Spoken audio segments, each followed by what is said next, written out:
Hello दोस्तों, स्वागत है आपका लीगल लॉ पे। आज हम पढ़ेंगे एक बहुत ही important topic divorce under Muslim law कि मुस्लिम लॉ में तलाक कैसे होता है। यह टॉपिक सिर्फ परीक्षा के लिए नहीं बल्कि पर्सनल लॉ की समझ के लिए भी बहुत ही इम्पॉर्टेंट होने वाला है। मुस्लिम लॉ में तलाक सिर्फ एक शब्द नहीं बल्कि एक पूरा प्रोसेस है जिसमें कई प्रकार और नियम होते हैं। ठीक है, तो आइए पढ़ते हैं मुस्लिम लॉ। देखिएगा, मुस्लिम लॉ में तलाक का मतलब होता है मुस्लिम लॉ में तलाक का मतलब होता है डिसॉल्यूशन ऑफ मैरिज की विवाह का अंत करना। ठीक है, तो देखते हैं डाइवोर्स का प्रकार क्या क्या होता है। डाइवोर्स जो है वो सबसे पहला प्रकार इसका है तलाक उल सुन्नत की परंपरागत तलाक। बहुत पुराना तलाक है, ट्रेडिशनल फॉर्म ऑफ डाइवोर्स है, जिसमें इन्होंने दो तरीके बताए हैं तलाक उल सुन्नत में।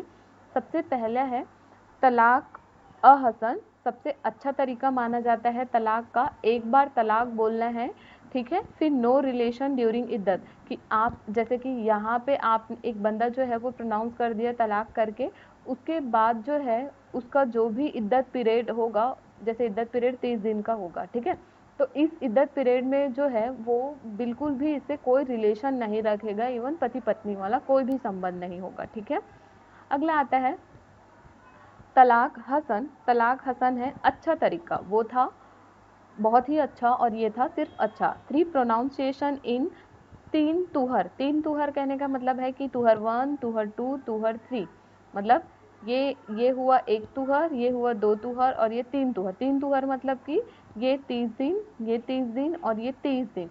तो ये जो 30 दिन का जो 3 तुहर पीरियड होता है, उस बीच में 3 बार आपको यहाँ पे तलाक बोलना है, फिर यहाँ पे तलाक बोलना है, फिर यहाँ पे तलाक बोलना है। और एक चीज़ आपको ध्यान रखना है कि जब आपने तलाक बोला और इस बीच में आपका कंजुमेशन नहीं होना चाहिए।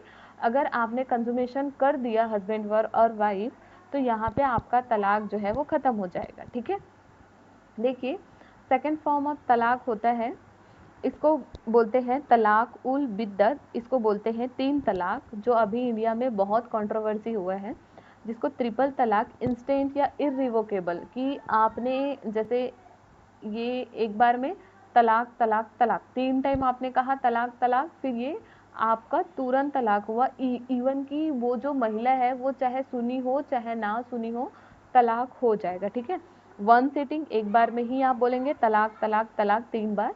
अब लेकिन भारत में इसको अभी इलीगल कर दिया गया है। इंडिया में केस क्या था जी इलीगल, कौन से केस में किया था? सारा Bano versus union of India 2017 supreme court ने डिक्लेयर किया अनकॉन्स्टिट्यूशनल। ठीक है, अब आते हैं मुस्लिम वुमेन प्रोटेक्शन एक्ट। अगर तलाक से रिलेटेड अगर किसी को मतलब तलाक के रिगार्डिंग अगर पनिशमेंट देना है, तो मुस्लिम वुमेन प्रोटेक्शन एक्ट 2019 बनाया गया था। 3 साल की सज़ा, ठीक है, 3 साल का सज़ा रखा गया है। अगला देखते हैं, ये तो था जी 2 फॉर्म, उसके अलावा और अदर फॉर्म देख लेते हैं।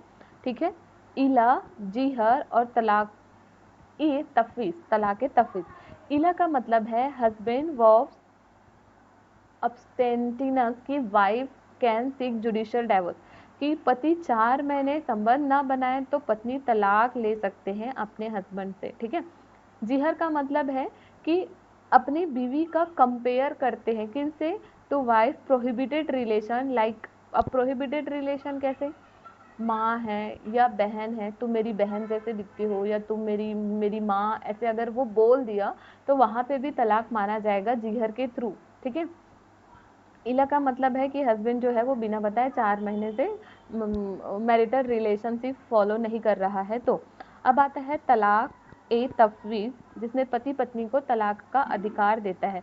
पति पत्नी को तलाक का अधिकार देता है, कहने का मतलब है कि अगर हस्बैंड और वाइफ है तो हस्बैंड जो है वो इसको डिलीवर करेगा, किसका, तलाक का राइट देगा, कि आपका जब भी मन हो या मैं इस कंडीशन में रहूं, या आपको लगे कि मेरा हस्बैंड मुझे चीट कर रहा है, तो आप उस कंडीशन में तलाक दे सकते हैं। तो इस टाइप के राइट जो है वो अगर पत्नी को दिया जाता है पति के द्वारा, तो उसको बोलते हैं तलाक तफवीज़। ठीक है, अब देखते हैं, हमने अदर फॉर्म भी देखा, अब देखते हैं म्यूचुअल फॉर्म। म्यूचुअल फॉर्म मतलब आपसी सहमति से, जिसमें हस्बैंड एंड वाइफ दोनों मिल करके तलाक ले सकते हैं।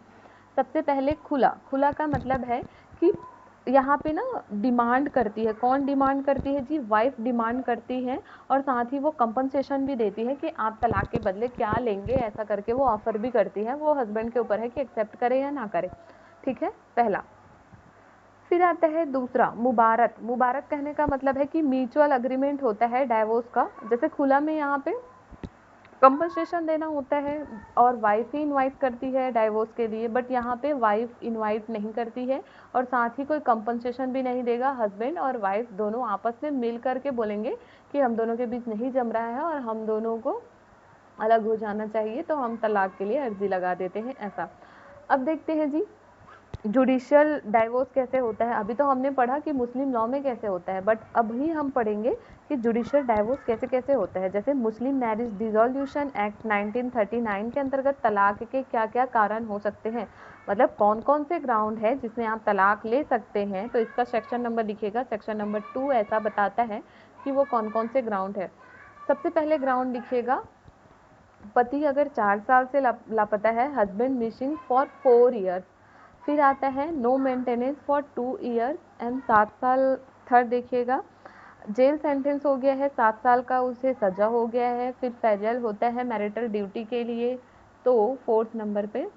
फिर आता है impotency, insanity and leprosy. Six आता है क्रुएलिटी। सेवेंथ आता है रिलीजियस इंटरफेरेंस। एथ आता है कि दूसरी पीढ़ी से अन्याय, unequal treatment in the polygamy, ठीक है, दूसरी पत्नी, ठीक है।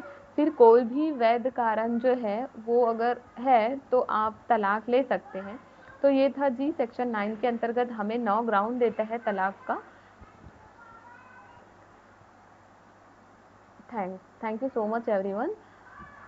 अगर वीडियो अच्छा लगा तो लाइक करें, सब्सक्राइब करें और शेयर करें। साथ ही साथ मुझे ये भी बताएं कि हिंदू मैरिज एक्ट का कौन सा सेक्शन है जो हमें ग्राउंड बताता है डाइवोर्स लेने का, और साथ ही साथ मुझे ये भी बताइएगा कि वो कौन से अ, तलाक के टाइप है जिसे ट्रिपल तलाक बोला गया है, और साथ ही उसमें मुझे केस लॉ भी मेंशन करिएगा कमेंट सेक्शन पे कि कौन से केस के थ्रू इसको